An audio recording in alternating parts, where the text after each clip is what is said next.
కర్ణాటక తులనాల్లో పూజించే గుళిగ అనే దైవం ఎలా వచ్చిందో, ఒక రోజు కైలాసంలో పార్వతీదేవి శివుడి కోసం బూడిదను సేకరిస్తుంది.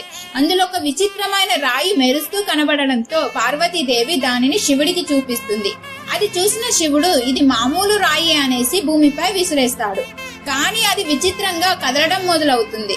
శివపార్వతుల స్పర్శ తాకడంతో అది ప్రాణం పొంది గుళిగ దైవంగా పుట్టి వెలుగులా ప్రకాశిస్తుంది. అది చూసిన శివుడు ఇది విచిత్రంగా ఉంది అనేసి విష్ణువుని పిలిచి ఆయనకు అప్పగిస్తాడు. కానీ విష్ణువు కూడా దాని స్వభావం విచిత్రంగా కనబడడంతో దానిని నెలవుల్లానే పాము గర్భంలో ప్రవేశపెడతాడు. 9 నెలలకు ఆ గుళిగకు బాగా ఆకలి వేయడంతో ఆ పాము కడుపును చీల్చుకొని భయంకర రూపంలో బయటికి వస్తాడు. వెంటనే పక్కనే ఉన్న సముద్రంలోని చేపలన్నిటిని తింటాడు. ఆకలి తీరక అడవి జంతువులను కూడా తింటాడు.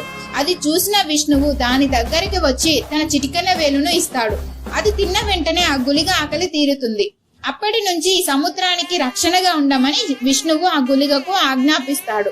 అక్కడే పంజుర్లి కూడా పంటలకు రక్షణగా ఉంటాడు. ఒకరోజు పంజుర్లితో గుళిగకు భయంకరమైన యుద్ధం జరుగుతుంది.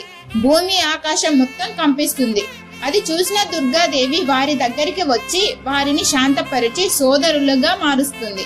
అప్పటి నుంచి గుళిగను పంజుర్లి క్షేత్ర పాలకుడిగా నియమిస్తుంది. అలా అప్పటి నుంచి కర్ణాటక తులనాల్లో వీళ్ళిద్దరిని పూజించడం జరుగుతుంది. పంజుర్లి శాంత స్వరూపం అయితే గుళిగ ఉగ్ర స్వరూపం.